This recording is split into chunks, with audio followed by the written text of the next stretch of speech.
Hey guys, we're back. This time we're going to be taking a look at Come in Peace from Rather Dashing Games. It's a really cute, fun, fast little game. I saw it last year at Origins and Gen Con. Decided to pick it up and kind of lost track of it for a while. Finally got my hands on a copy though and got to check it out over the last couple weeks and had a lot of fun with it despite a couple small problems. It's cheap enough to pick up for just about anybody though, and really easy to learn. It's kind of a push your luck dice type game. Reminds me a lot of the idea of King of Tokyo, but with spaceships and planets. It's also less of a direct versus play anyway. So anyway, we're going to open this up and take a look.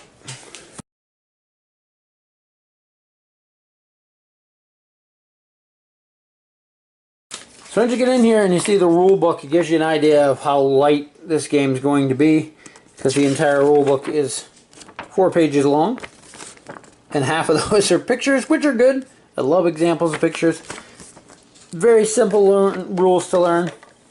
So this is your round counter. Basically, your first round, everything's worth 1. On your second round, everything's worth 2, and on the third round, everything's worth 3. There's going to be extra dice lined up on these locations that as the game progresses are going to get added to the pool. The game only lasts 3 turns, so depending on the number of players you have, it's going to go really quickly, which is also a really nice thing for something light like this. Next we have our player boards. These are your planets. Each one is a different, I think they're the same planet, just different colors. But these are going to have your cities built on them as well as your core. And they have hit locations around them, and depending on where the attacks come from, eventually they'll blow their way through and go right out the other side. The idea is to have as many of your cities and your core intact as possible at the end of the game. There's another one that came with like no bags to put anything in. I think there was 1 bag with the dice. I split them all up and everything's in little bags to keep things nice and easy. But keep that in mind, you're going to have to supply your own bags for things. This one here, we have a ton of dice. And they're absolutely massive dice, which is fun for a game like this, but at the same time, later rounds when you're rolling all of them at a time, especially if you have smaller kids playing, it's going to be hard to hold the entire handful, because yeah, at the last turn of the game, you're rolling all of these at once. So it is quite the handful, as well as you having to roll that many defense dice at once. Nice engraved dice too though, not just printed, which is a huge bonus. Anything that comes with custom dice and has them actually engraved has got a huge step up on some games already out there. Now I have mine split up into little bags for each player. Each player is going to get 12 of these little city tokens. One side is a city intact, one side is a city destroyed. You also get a random d6 for each player, so you can use to randomize where hits go. And then the different alien characters on the cores. And the game supports 6 players, so I have each of mine pre-divided into a bag, so when we go to play, I can just hand each person one of the bags, and they're good to go. You have the alien guy there. I don't know any of their names, if they even have names. But there are some cute characters. I think this guy kind of reminds me of an alien Krillin. And the last one too. Some of these guys you'll notice are kind of beat up. One side, the green side, is actually the healed side, just like the cities, and the red side is damaged. I would say to the developer, if they're thinking of making another one of these, to do something a little more to differentiate the 2 sides, because red-green is one of the most common color blindness. And from across the table, I'll show the city tokens when they get out, but they can be really difficult to tell what side they're on for some people. And then I also got these cool promo tokens from the designer. I believe it was actually somebody on BGG who sent them to me. And these are actually pretty cool. While the other ones are cardboard chipboard, these are actually poker chips, hard plastic. and they're a replacement core, a new character for your game. And when the first time during a game when they get damaged and they get flipped over, it lets you get a free missile attack. And they sent me 2 of them, which is awesome. Those are cool. They do not come with the base game though, so don't be looking for those in your box.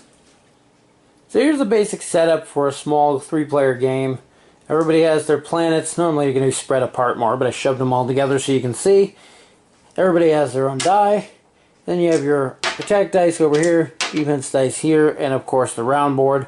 The round board is going to go in front of the first player, just to designate who's first. The player to that person's right is going to roll these dice. These are what come. In this case, we're getting one yellow alien ship coming. Player who's turning it in is going to roll the defense dice and try to block that yellow ship from coming in. Now in this case, we got a red, which would block a red ship, or a blue, which would block a blue ship, or a repair. In this case, we don't really need any of those. These burst icons here will block a single ship of the color that they are in the first round, whereas these fighters will block an entire die regardless of the number. You have these missiles, which you can use to attack other players. And, of course, the city icon, which can be used to repair your base or core. On our attack dice, they come in 3 different colors, red, blue, and yellow.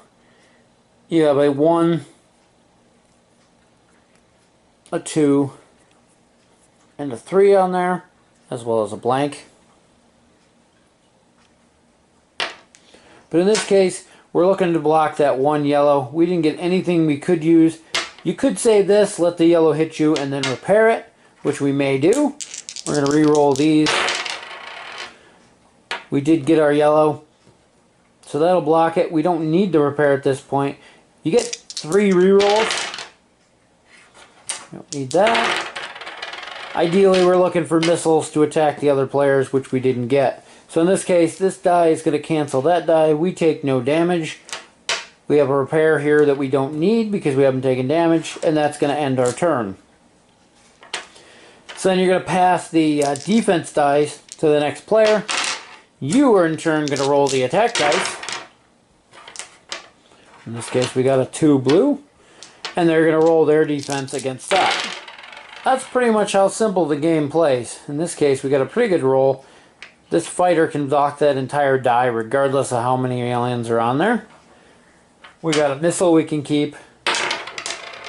And we still have 1 reroll. There we go. We ended up with 2 missiles. Now for the 2 missiles, we're going to roll this die twice. We get a 3. And we'll just roll a separate one for now. And a 5. So all the other players, we're going to say it's his turn. So both of these players now have to defend against a missile coming on 3 and on 5. So they're going to roll. He rolled a 3, blocks the missile. He did not roll a 5, so the second one is going to hit him on 5. So you go around. Here's 5. You're going to flip this token over to the damage side. The other player over there is going to do the same. He blocked the 3, but not the 5 as well. And so on. Now, any of the uncancelled aliens, we'll do one more turn here for our next player. They got a yellow. Let's say they rolled and did not get any defense. It's kind of hard the first round not to, but so they're going to take 1 damage from that yellow. You're going to roll. It hits you on location 1. 1 is going to take the damage. If there was a 3 in there, you total up the total. So if we had a 3 and a 1 like so, you're actually going to roll 4 dice to see where they hit. Each of these little city locations, and this is the part that's hard to see, one of my minor complaints about the game. Each of these city locations has a undamaged and damaged side. When they're undamaged, you flip them over, they become damaged. If they take another hit, they're removed completely, and you get one of these craters left behind. As these take damage, they're going to go in. So if you hit the same location again, it's going to hit this one. If you hit it again, it's going to hit the core and eventually work its way straight through. As the rounds progress, when you get to the end of the first round, when everybody's had a turn, now you're going to add in this whole row of dice. So you're going to gain 3 extra attack dice, but only 1 extra defense die. The trade-off is that the blast icons on the dice in round 2 now do block 2 ships, where the fighters still only block a single die. Missiles will do 2 damage to opponents, and the city icons repair up to 2. So the big thing is, as the game progresses, your dice become more powerful, but you get less of them while you're getting more and more alien dice. Huge thing to keep in mind, though, with these ones with 3s on them, while you're in higher rounds, this may block 2, so you can't use 2 of these to block. You can only use 1 white die to block 1 black die. So ideally, when you see these 3s, you're going to want to block them with fighters because they take out the entire die, whereas these only take out the number of hits. The only real complaint I had about the game is that the first player is at a massive disadvantage the way the rules are set up. Because on your turn, at the end of your last turn, you could have every single location on your board completely repaired and be good to go. Then he gets a turn, fires a couple missiles, you take some damage. He repairs his stuff. This guy takes a turn, fires a couple missiles, you take some more damage, he gets to repair his stuff. And so on. So the first player, after your last turn, depending on how many players there are, everybody else gets one more turn to basically beat the crap out of you. While the very last player can decide, hey, you know what, I'm going to roll until I get nothing but repairs and heal myself completely full. So you have to take the game as a very light, non-competitive game because 99% of the time, player 1 is going to lose, and player, whatever the final player is, has the best chance of winning. So it cannot be a competitive game, otherwise people are going to get mad and things like that. It is a weird, unbalanced issue, and I'm not even sure how it would be possible to fix that. I actually sent a email to the designer to see if they had an idea. Maybe we're playing something wrong, but it's still a really fun game except for that aspect, so you got to keep that in mind. Play to have fun, don't really play to win or lose because it is unbalanced in that way. It is fun to slowly blow through people's planets, though, and the tokens in the middle here.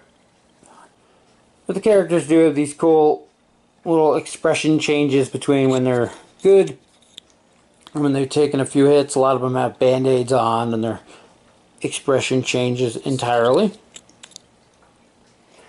I will say, as I mentioned earlier, that the use of green and red backgrounds on them, though, is extremely poor choice because green-red colorblind is one of the most common, and some of the pictures do not change much at all. Like this guy, for example, that's his healthy side on the green.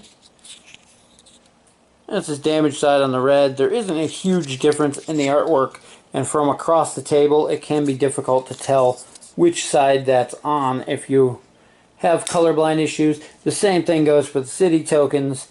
The only real change on the artwork between them is that the glass bubble is shattered. So you really need to pay attention to those to keep an eye on who's where. Overall, though, We Come in Peace is a fast, fun, light little game. Probably better suited for younger audiences who might not figure out that whole player one versus final player. I don't even know what to call that. That little loophole in the rules. It's definitely a cute, fun little game. Aside from that one glaring flaw, I actually really enjoy it. The dice could be a little bit smaller, but they're definitely well made, nice engraved. None of mine have had any chips or issues or anything since we started playing. They, as I said though, the game kind of feels to me like it's geared more towards younger players, but at the same time with the dice being so large and chunky, they're hard for them to hold that entire handful of 9 or 10, I think it is, attack dice in the final rounds. The issue I mentioned with the scoring there is kind of amplified by the fact that as the game progresses, those bonuses come into play. It does give a little bit of strategy though, because early rounds of the game, the fighters are like a must-have, because a fighter can block an entire die, whereas your blaster, the picture of the ship on there, can only block one ship. While later in the game, those blasters can block 3, which is the most they can roll on a die. Fighters don't become quite as useful. So they're well more sought after early on. Later on, they're just common. It's basically a wild card, can be used to block any color. So they're still useful, but it's strange how that works out. But everything kind of balances. You get that massive, every round you get an extra 3 attack dice, but only 1 more defense dice. So you got to start planning. Do I need to save repairs to heal myself? Do I need to roll this to block? Do I want to roll the missiles to attack other people? There is a strategy involved. There just needs to be something to balance out that disadvantage for player 1. As I said though, overall it's a fun little game as long as you don't take it too seriously. Definitely good for younger audiences, and cheap enough to pick up. It's fun to have around in case you ever want to give it a try. Anyway, that's going to wrap it up for our look at We Come in Peace. Thanks for watching. We'll see you in the next video.